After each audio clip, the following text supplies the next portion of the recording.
What's up guys? In this video, let's unbox the Nebula Purple variant of the Vivo V9 Pro. Check out its glass quality and structural strength.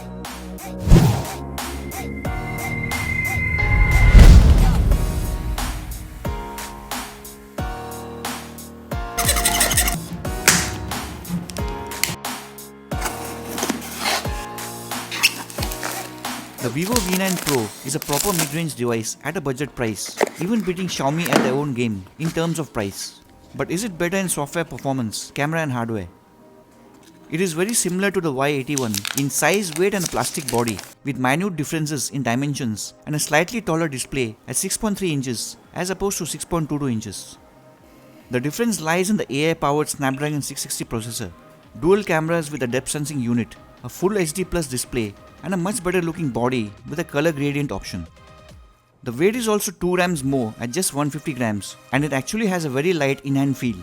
In my usual trial bend, it does flex a bit, but there seems to be hope, especially after the Y81 bend test. Back to the unboxing. Apart from usual stuff like the free soft case, power brick and the micro USB cable, free earphones have been provided which were missing with the Y81.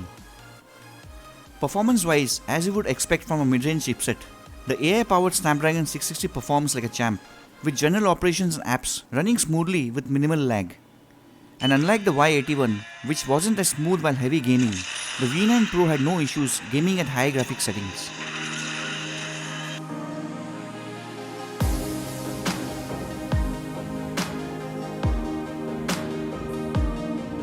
Coming to the picture quality, it is definitely better than the Y81 for portrait shots due to the dual camera setup and is a bit better in colors, dynamic range and overall picture quality. The blur levels can be adjusted even after taking the shot and can be helpful if you need to increase or decrease the bokeh effect. Yet this is an above average camera at best, especially lacking in color saturation with a slightly washed out feel, and there are better options at this price range.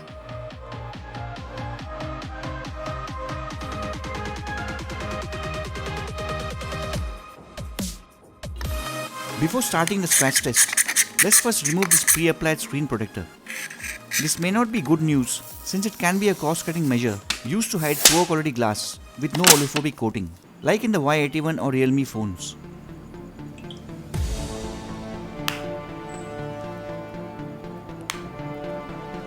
Starting with the test, let's check out the quality of this unnamed glass protection you are paying for by rubbing it with keys and coins commonly found in pockets and then with a heavy-duty box cutter. Phones with poor quality glasses like in the Realme 1 and Y81 end up with ugly scuff marks due to the blades, whereas higher quality Corning glasses may get minor marks from the keys or coins, but they do survive the blade. So let's see if this unnamed glass protection can survive the blade abuse.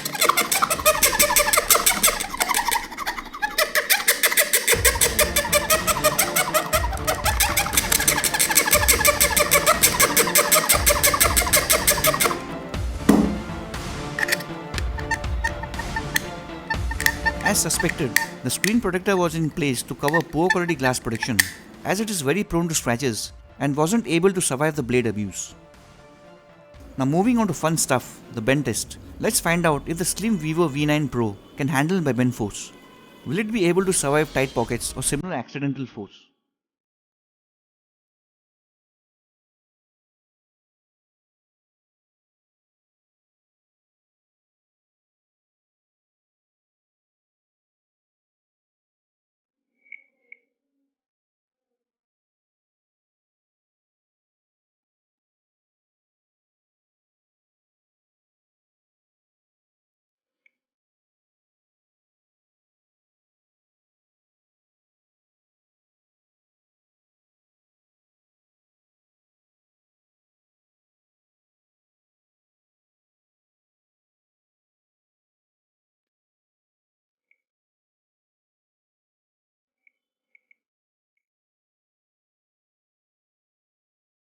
Same as the Y81, Vivo has done a great job in designing a slim yet strong form factor.